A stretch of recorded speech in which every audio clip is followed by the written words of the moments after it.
নমস্কার, আমি সত্যজিৎ আর আপনারা দেখছেন না টক শো থিয়েটারে আনাচে কানাচে জানবো দেখবো শিখবো। আমরা আলোচনা করছি how to design A set এই বিষয়টি নিয়ে।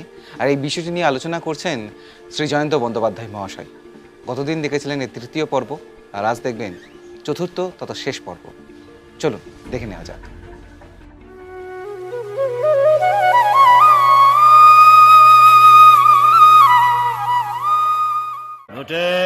ঘন্টা দে। বড় হয়ে নমস্কার করি গো মশাইরা।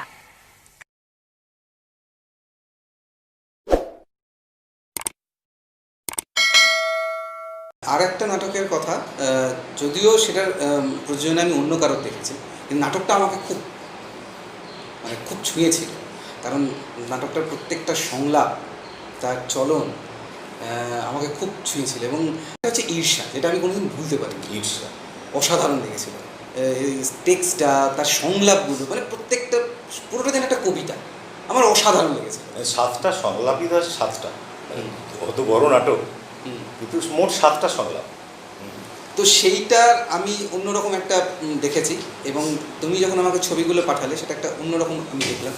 তো এইটা নিয়ে যখন তুমি কাজ শুরু করো, তুমিও প্রোডাকশানটা দেখেছো বললে, তো সেইটা দেখার পর যখন তুমি আবার নতুন করে সেই প্রোডাকশানের মঞ্চ ভাবনা কাজ করতে লাগলে, তখন সেটা তুমি কীভাবে করছিলে? এটা তুমি বল। হ্যাঁ, এইটা একটা নাটক একবার তার মঞ্চায়ন দেখলে পরে তার তো একটা থাকে।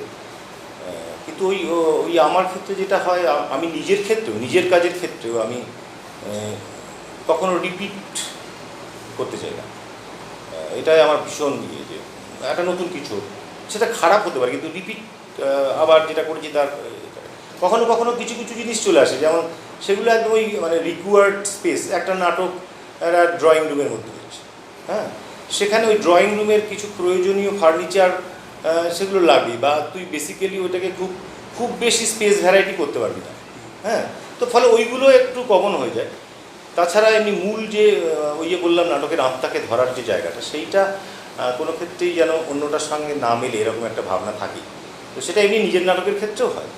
ফলে আমি প্রাঙ্গণে মোড়ে শান্তিপুরে ওদের দেখেছিলাম আমি। কিন্তু যখন আমি সেটটা করতে চাই, তখন খুব স্বাভাবিকভাবেই ওইটা প্রথম দিকে আমাকে একটু করেছে। তা আমি ওটা থেকে সম্পূর্ণ বেরিয়ে যাই, চেষ্টা করি বেরোনোর। এবার ঈর্ষা যেহেতু তুই দেখেছিস, তুই জানিস ঈর্ষার যে মূল মানে যে বিষয়কে কেন্দ্র করে ঈর্ষা জীবনকে ছোঁয়, পুরো একটা জীবনবোধ, যৌনতা, শিল্প, হ্যাঁ, বিশ্বাসঘাতকতা, ঈর্ষা, এইসব মিলিয়ে যে বিরাট একটা গহীন একটা প্রদেশে নিয়ে গিয়ে আমাদের হাজির করে, সেইটা কিন্তু যায় মূলত পেইন্টিং থেকে। তার জার্নি, ওই বিখ্যাত পেইন্টার। এবং সেইখান থেকে এই পেইন্টিং মানেই হচ্ছে, পেইন্টিংয়ের সঙ্গে একটা ফ্রেমের যোগ আছে। এমনি অন্য পেইন্টিং মুভমেন্টও আছে, আরও অনেক রকমের পেইন্টিং মুভমেন্ট, যেগুলো ফ্রেমের বাইরে বেরিয়ে পেইন্টিং মুভমেন্ট হয়েছে, এবং পৃথিবীতে সেগুলো যথেষ্ট সাড়া ফেলেছে আর কি। তো তবুও মূলত পেইন্টিং হচ্ছে ক্যানভাস, হ্যাঁ, ছোট বড় বিভিন্ন ক্যানভাস, কখনো সেটা পোর্ট্রেট, কখনো সেটা ল্যান্ডস্কেপ। তো আমি যে সেটের মধ্যে আমার যে লাইনিংকে আমি গুরুত্ব দিয়েছি, সেটা হচ্ছে যে ওই পেইন্টিংয়ের অ্যাম্বিয়েন্স আনার জন্য বিভিন্ন শেপের, মানে পোর্ট্রেট এবং ল্যান্ডস্কেপ দুটো, বিভিন্ন, মানে যে দুটো খুব জনপ্রিয়, মানুষের একদম পেইন্টিং বললেই চোখের সামনে যেটা ঢুকে যায়, ক্যানভাসে। এরকম ব্যাকাতারা এরকম একটা ক্যানভাস আমাদের কালেকটিভ আনকনসিয়াসে আসে না, চিন্তায় আসে না। তো এই কারণে কখনো সেটা পোর্ট্রেট, কখনো ল্যান্ডস্কেপ, এইরকম বিভিন্ন শেপ আমি মঞ্চে এনেছি। এবং ওখানে আরেকটা জিনিস ছিল, আমাকে কিশোরদা বলে দিয়েছিলেন যে তুই প্রযোজনাটা, মানে কিশোরদাদের প্রযোজনাটা একটু অন্যরকম। সেটা হচ্ছে মঞ্চ পুরোপুরি, আলো পুরোপুরি, মিউজিক, কিন্তু নাটকটা পাঠ করা হয়। একজন পাঠ করেন নাটকটা। পাঠ করেন মানে নাটকের মতো খানিকটা পাঠ, খানিকটা পাঠাভিনয় বলা যেতে পারে। পাঠাভিনয় করেন, এবং ওই একটা ছিল আমাদের প্রজেকশন করার একটা পর্দা ছিল, সেখানে বিভিন্ন সময় বিভিন্ন, কখনো স্টিল ছবি, কখনো একটা চলমান ছবি, এইগুলো প্রজেক্ট করা হয় সেটা। এইবার এই মঞ্চ ডিজাইনের মধ্যে না যদি ওই প্রজেকশান, এরা বড়ো প্রজেকশান 16:9 এরকম একটা মাপের, বা ওইরকম একটা যদি ঢোকানো হয়, বা 8 4.5 যাই হোক, মানে ওই 16:9 রেশিওতে, সেইটা খুব জ্বালায়। ওটা ওর মতো শক্ত জিনিস নেই। মানে কোনো যদি ডিরেক্টর বলে প্রজেকশান করবো সেটে, তখন আমাদের মাথা খারাপ হয়ে যায়, কারণ ও ভীষণ রকম ডিস্টার্ব করে। এক নম্বর হচ্ছে শ্যাডো পড়বে, ক্যারেক্টারের যাওয়া ইত্যাদি ইত্যাদি, যাই হোক। তো আমি ওইটাকে ওর সঙ্গে মার্জ করে নিই, মানে আমার ওই ফ্রেম স্ট্রাকচারের সঙ্গে ওটাকে মার্জ করে নিই, করে ব্যাপারটাকে কীভাবে প্রজেকশান হবে সবটাই ইয়ে করা যায়।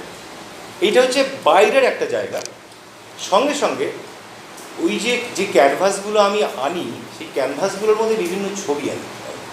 সেই ছবিগুলো সব বেশিরভাগ ছবি পিকাসো, কিউবিজম, ওই সময়কার ছবি, যখন পিকাসো কিউবিজম নিয়ে কাজ করছেন। এবং সেই কিউবিজম নিয়ে যে ছবিগুলো আনি, সেই ছবিগুলোর ফরম্যাট কিউবিজম, মানে কিন্তু তার বিষয় এই নাটকের বিভিন্ন যে জায়গাগুলো আছে, ঈর্ষার জায়গা, ভালোবাসার জায়গা, হ্যাঁ, ঘৃণার জায়গা, এই ধরনের বিষয়গুলো ওই ছবির আত্মা। এইরকম বিভিন্ন ছবিকে আমি বিভিন্ন জায়গায়, এবং ওগুলো যথেষ্ট বড় বড়, মানে দর্শকের শেষ দর্শক আসন থেকেও পরিষ্কার ছবি দেখা যাবে। সেই ছবিগুলোকে আমি, আমার ছবি নয়, সব পিকাসোর ছবি এবং পিকাসোর কয়েকজন শিষ্য আছেন তাদের ছবি, এবং ওই ছবিগুলো আমি ওই ফ্রেমে বসাই। এবং তার সঙ্গে দুটো রঙের খুব ওতে রেফারেন্স আছে। হ্যাঁ, একটা কোবাল্ট ব্লু বলে একটা রঙের রেফারেন্স আছে, আর একটা ভার্মিলিয়ান রেড বা এরকম একটা কিছু রেডের, সম্ভবত ভার্মিলিয়ান রেড এরকম একটা রেফারেন্স আছে। ওইটা দিয়ে জীবনকে বারবার ব্যাখ্যা করে ওই কালারের সঙ্গে সঙ্গে। তো ওই দুটো রং, দুটো বিরাট বড় কাপড়, একদম ওই প্রান্ত থেকে দুটো ওই কাপড় একে অপরের সঙ্গে জড়াতে জড়াতে জড়াতে জড়াতে ওই প্রান্ত থেকে একদম স্টেজের আপ স্টেজে একদম এই ডাউনে পুরো এইরকম ইয়ে করে চলে যায়। ওই যে বড় যে পর্দাটা ছিল তার পেছন দিয়ে একদম চলে যায়। এবং ওর একটা এক্সটেনশান, ওই যেখানটা উনি একটা ইয়ে ছিল, পাঠ করেন তো, কখনো বসে পাঠ করেন, কখনো এই করে পাঠ করেন। ওই একটা জায়গা ছিল যেখানে বই রেখে, যে বই স্ট্যান্ড হয় না, বই রাখার, ওইরকম একটা স্ট্যান্ড ছিল। ওইটার এক্সটেনশানে এসে ওই দুটো রং জড়াতে জড়াতে জড়াতে জড়াতে ওইটাকে ঘিরে ফেলে। তার উপর রেখে উনি কখনো পড়েন, কখনো ওখানে সোফায় গিয়ে পড়েন। কিছু এরকম ছিল। একটা ফুলদানি ছিল, যেটা খুব ইম্পর্টেন্ট। ফুলদানিটা ওই বসেই নিয়ে এসেছিল, যেটা ওকে উপহার দেওয়ার জন্য। তো মানে এতটা বলা যেতে পারে যে এতটা গভীরতাকে ছুঁয়ে যায় নাটকটা, যেখানে মহান যারা সৃষ্টিকর্তা তাদের কাছে হাত পাততে হয়। আমাদের মতো ক্ষুদ্র মানুষরা হয়তো ওটাকে নাগালে অনেক সময় ধরা যায় না। আমি খানিকটা আমার অধরাই থেকে গেছে, মানে আমি যে কারণে আমাকে যেতে হয় পিকাসোর কাছে। ওই ফ্রেমিংয়ের ওই ভাবনাটা আমার, মানে পুরো স্টেজ জুড়ে বিভিন্ন ফ্রেম, কিন্তু ফ্রেম এবং ওই কোবাল্ট ব্লু এবং রেড, তাদের ওই ফ্রেমগুলোকে, প্রত্যেকটা ফ্রেমকে ছুঁয়ে যায়। হ্যাঁ, ওই ওপর থেকে নেমে আসে, এটা একটা প্রবাহ জীবনের, হ্যাঁ, একটা কাল। কিন্তু ওই যে ছবিগুলো, সেই ছবির জন্যে আমাকে যেতে হয় মানে পিকাসো সাহেবের কাছে। এইভাবেই ভাবনাটা করা। অসংখ্য নাটকে তুমি মঞ্চ ভাবনা করেছো। অসংখ্য না, ওই সর্বসাগুলো 100-র কাছাকাছি। সেটাও সংখ্যাটা কম নয়। তো আর একটা কথা আমি এখানে বলা দরকার, সেটা হচ্ছে আমি না কলকাতাতে ওই খুব কম করেছি। আমি বেশিরভাগই করি হচ্ছে মূলত বিভিন্ন জেলায়, জলপাইগুড়ি, মালদা, বহরমপুর, নদিয়া, উত্তর 24 পরগনা, এইটা। আর কলকাতায় সেট বলতে ওই অভিমুখের সেট বা চন্দ্রগুপ্ত, রিভার সেট, যে চন্দ্রগুপ্ত, এই রকমের ওই 8-10টা সেট কলকাতায় ডিজাইন করেছে। আর বাদ বাকি সবই কিন্তু মূলত জেলার। যে কথাটা তোমাকে জানতে চাইছি সেটা হচ্ছে, তুমি মোটামুটি 100-র কাছাকাছি নাটকে তুমি মঞ্চ ভাবনা করেছো। তো তোমাকে যদি এই মুহূর্তে বলা হয় যে এর মধ্যে দুটো এমন কোনো নাটক বাছো যে সেট তোমাকে খুব বেশি করে, তোমাকে খুব তোমার উল্লেখযোগ্য বলে মনে হয়েছে, তো তুমি কোনটা বলবে? একটা নাটক শান্তিপুর সাংস্কৃতিক করেছিল, নাটকটা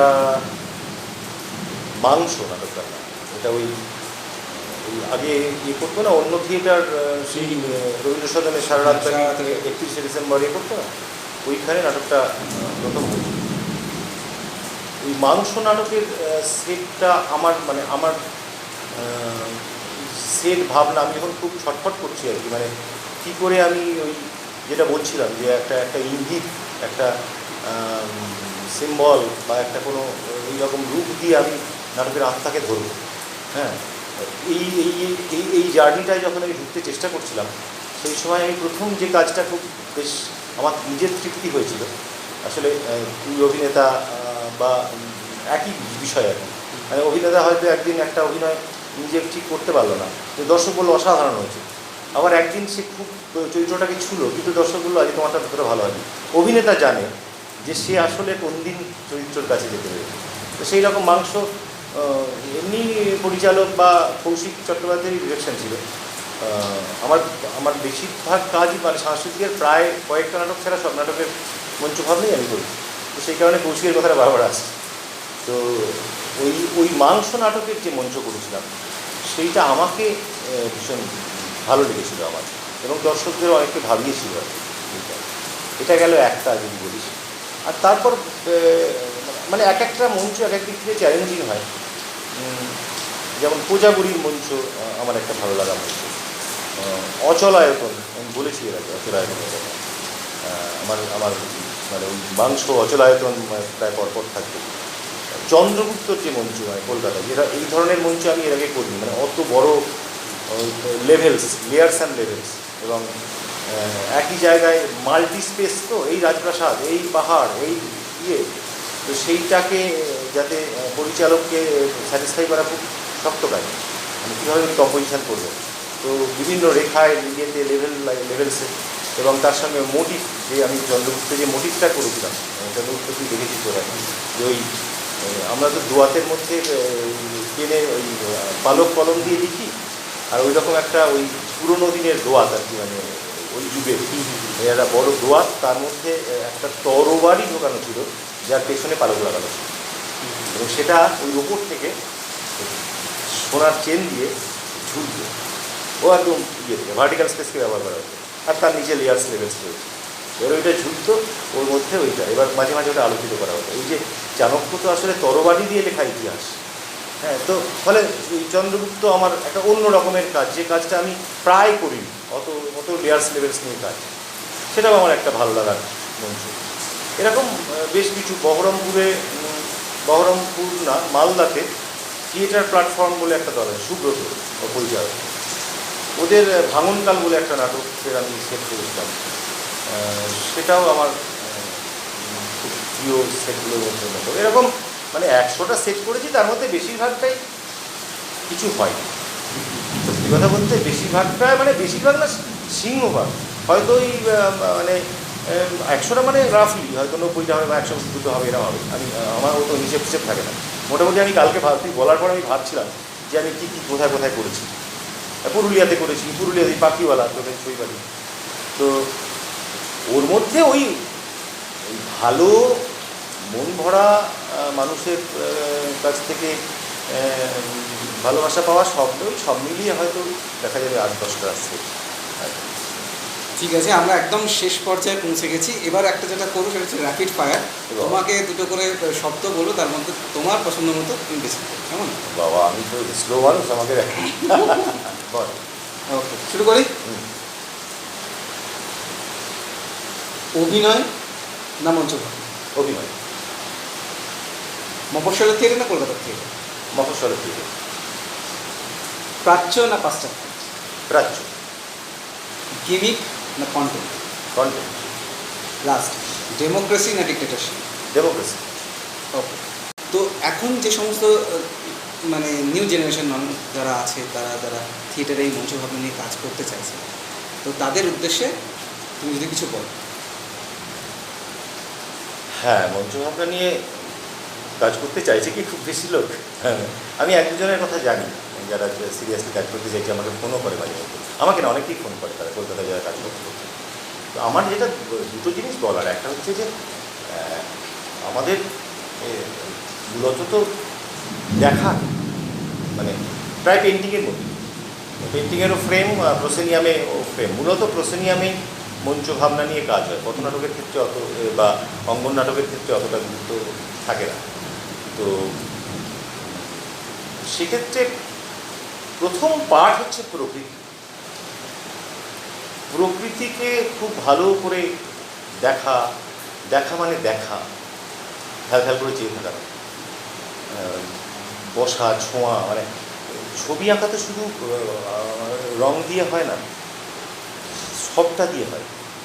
মানে ধানের শীষের ওপর হাত না বোলালে সেটা তুলিতে আসবে না, শুধু দেখা এটা আসবে না। ওই শিশির ছোঁয়াটা আঙুলে নিয়ে আমরা একটু মুখ না বোলালে কিন্তু ওটা ছবিতে আসবে না। ফলে প্রকৃতিকে দেখা খুব খুব বেশি বেশি করে, সব কিছু প্রকৃতির মধ্যে আছে, রেখা, রং, পার্সপেক্টিভ সব। এটা গেল এক, এটা খুব জরুরি। আর দুই হচ্ছে যে আমাদের শিল্পের যে ইতিহাস, প্রথম শিল্পের ইতিহাস, শিল্পের জার্নি, বিভিন্ন রকমের যে পেইন্টিং মুভমেন্ট বা এসেছে আমাদের পাশ্চাত্য এবং প্রাচ্য দু জায়গা থেকেই আর কি। সেইটার সঙ্গে যারা যে কোনো দৃশ্য কাব্য যারা তৈরি করেন তাদের এইটা খুব জরুরি। হ্যাঁ, পেইন্টিংয়ের সঙ্গে জার্নিটা। ফলে প্রকৃতির ওপর নির্ভর করে ইতিহাস জুড়ে মহান মানুষরা যে সমস্ত কাজ করেছেন তার সঙ্গে পরিচয় ঘটানো, সেটা জানা, সেটা অনুভব করা ইন্দ্রিয় দিয়ে। হ্যাঁ। 3 নম্বর হচ্ছে কাব্য আর কি। মূলত সাহিত্যের কাব্যের ভাগটার কথা প্রথমে বলছি।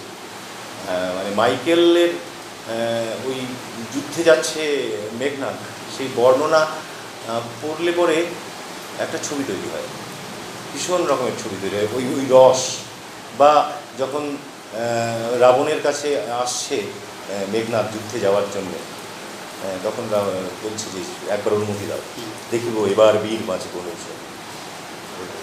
তখন রাবণ যখন ওকে আদর করে বলে, কুম্ভকর্ণ বলি ভাই মম, তারে আমি জাগান মহান,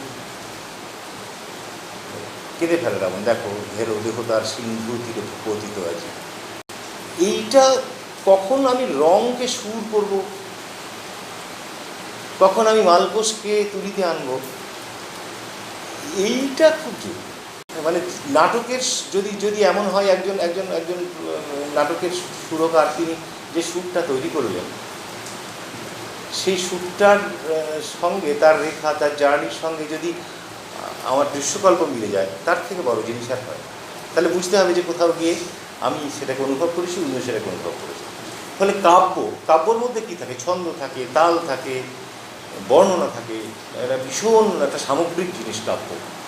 এই ছড়া থেকে একদম ছোট রাইমস থেকে আরম্ভ করে আর মাইকেল বা মিল্টন বা এরকম আর এই কাব্য।